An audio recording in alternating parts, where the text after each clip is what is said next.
Hello, magandang umaga. Ipapakita ko lamang po sa inyo ang aking bagong natapos na landscape. First timer po. Siguro naman hindi na masama para sa isang first timer na nagpupursige na matutong mag-landscape. Kasi po, kapag nagbayad pa kayo, mahal. Hindi namin afford. So, ito po yung mga succulents ko. Ito yung bird bath, yung lagayan ng tubig para sa mga ibon, para mga inom sila. Nilinagyan lang po namin ng mga bato. Yun, at least free naman po yan. Bali, pinaghirapan ko lang talaga yung labor, free naman yun. Kasi ako lang may gumawa nito. Ito yung pinakabago kong alaga. Yan, pakita ko yung kabuuan hanggang doon yan sa may gate. Marami akong mabuti na lang at marami akong mga succulents na nakatanim sa mga paso. So ang ginawa ko, linipat ko na lang, lipat ng lipat. Kaya yan, kahit bago lang yan, malalaki na sila. Ito, pink ang bulaklak nito. Maganda yan. Ito naman yung maganda.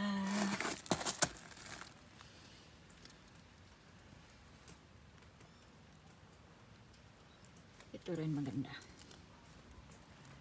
Ito rin. Gusto ko kasi yung mga makukulay na succulent.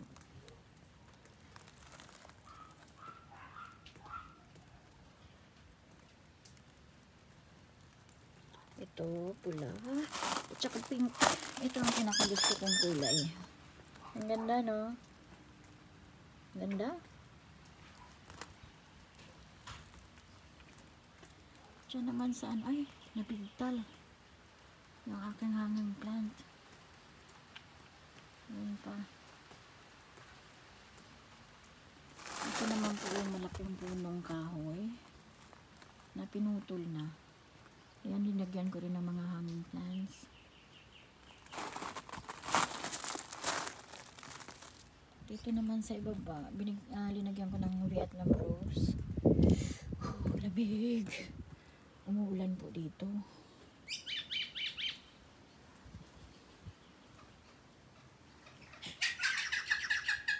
Ito hanggang doon to, sa may gate namin.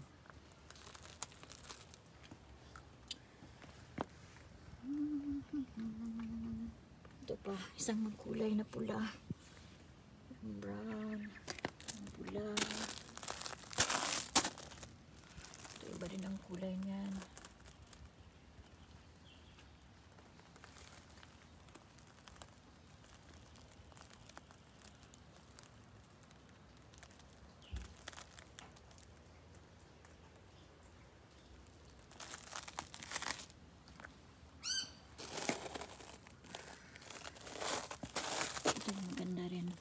Parang buntot ng pusa. Parang tawag dyan ay foxtail.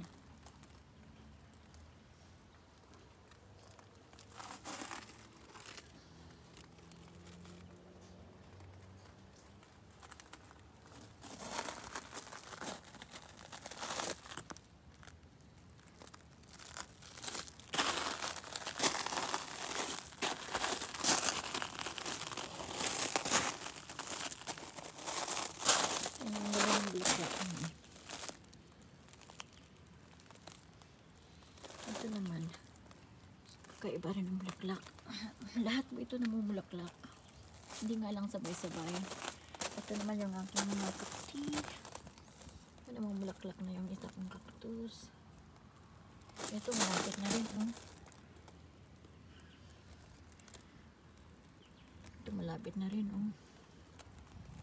Ayan. Malapit na.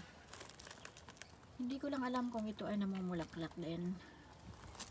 Siguro, no? Tingnan nyo. Parang bulaklak na to eh. Ito siya. Ito yung cactus na hindi siya matinik. Malambot siya.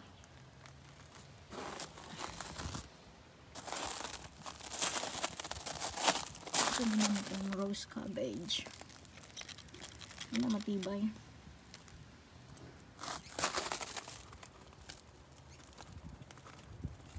Nilagay ko lang sa planggana. Ito yung aking mga snake plants or mother-in-law's tongue. 3 variety lang po sila. Hindi pa siya masyadong malago kasi katatanim ko nga lang.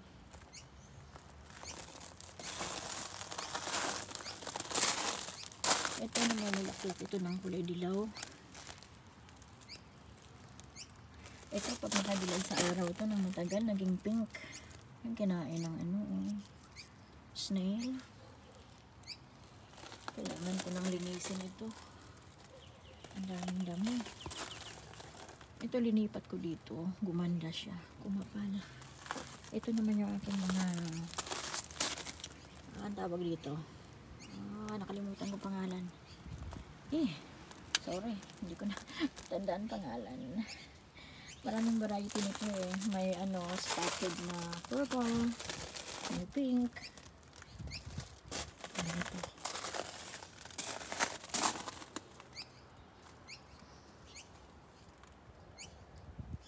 Yan, napakahaba na ng aking chain of bananas.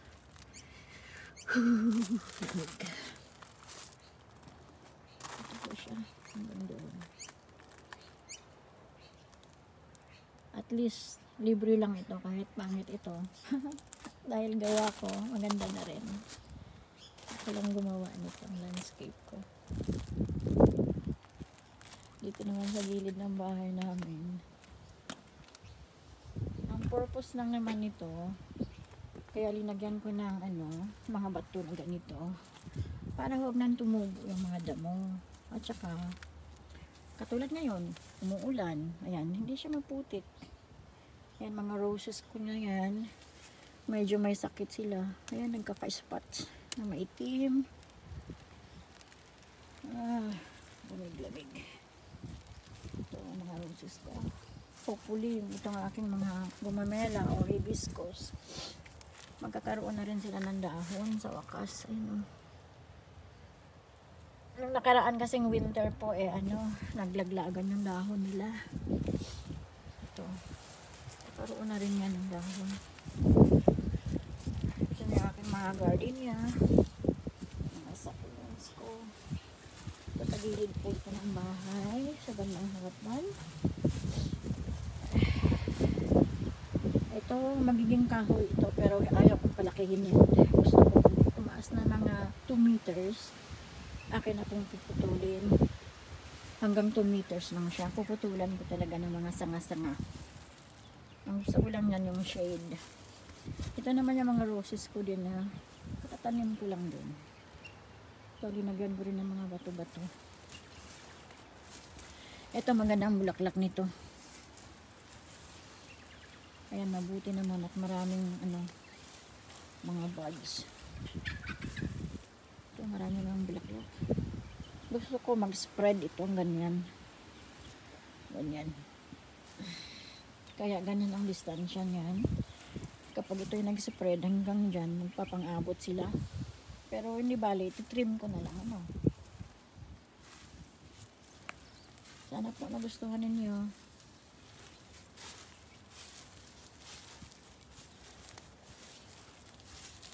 Yun lamang po. Bye-bye. See you next video.